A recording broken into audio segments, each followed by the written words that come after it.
Thank you, Madam Speaker. Thank you, Mr. Chairman. On September 15, 2023, against the strong public outcry from the local community in Brooklyn and across New York City, the lease signed by the Biden administration proposes to house at least 2,000 migrants at Floyd Bennett Field, Brooklyn, at a monthly rent of $1.7 million. Under the terms of the lease, the city, who will be reimbursed by the state, will pay the first 3 months up front, and the city will be able to use 30 acres of land at the location. The total cost of the agreement over $20.8 million. According to the mayor of New York City, Eric Adams, who he himself has said this migrant crisis is destroying New York, will destroy New York. So far, in fiscal year 2023, New York City has spent $1.4 billion to deal with this crisis, and is estimated that the taxpayers will be forced to pay $12 billion by 2025 if this crisis is not handled, which means if we do not stop the unsustainable and unsafe flow of individuals coming through our southern border. Additionally, the mayor has said, because of this crisis, he has to propose a 15% across the board cut from New York City services for our actual citizens. He wants to bring cops levels to 1990 levels. Thousands of fewer cops on our streets than we had on September 11th, 2001. We are having a hiring freeze for not just the cops, but the school safety officers. There is no difference than the left's defund the police agenda than this. This is defunding the police to pay for citizens of other countries to receive free housing and services. They're just not calling it that. The gentleman who spoke prior on the other side of the aisle says that we have to get to the root of the problem.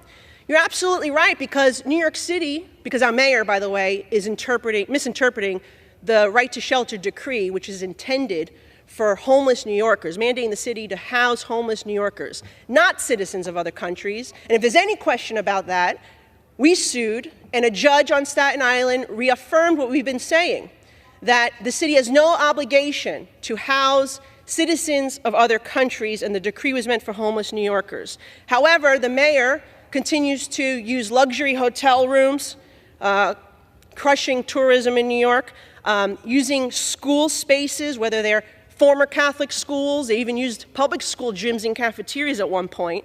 Our public and open spaces, this parkland, and even assisted living facilities. They've actually went so far to kick a bunch of seniors out of an assisted living facility in my district and then turn around and make it a migrant shelter.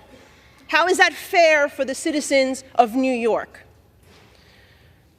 Let's get to the root of the problem. The root of the problem is that the President of the United States chose to put in place executive orders that dismantled public safety, that took away the tools of our Customs and Border Patrol agents, that it allowed for a free flow of individuals into the country.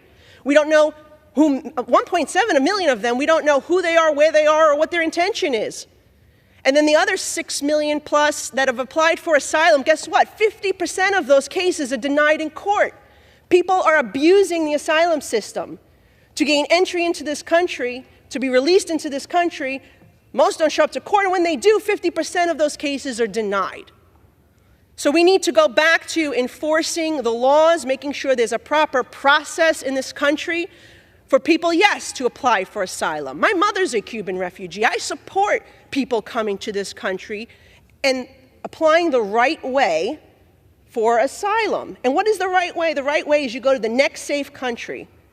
We have people from over 120 countries coming through the southern border. We only have 2 countries bordering the United States, yet we have people from 120 different countries, which means the process is not being followed. And I'll tell you something else. This is very unfair to immigrants, all right? I don't know if the other side understands what this president is doing. He has a last-in, first-in approach, which means people coming over the border, they're having their cases heard first. So the people who have been waiting in line for years and there's a 10-year backlog right now because of this crisis the president created, those people are not being heard, and they're having their cases pushed back even further. How is that right? Maybe you're the party that's anti-immigrant, that you're letting people who applied the right way, that came to this country the right way, to be stuck and pushed to the back of the line.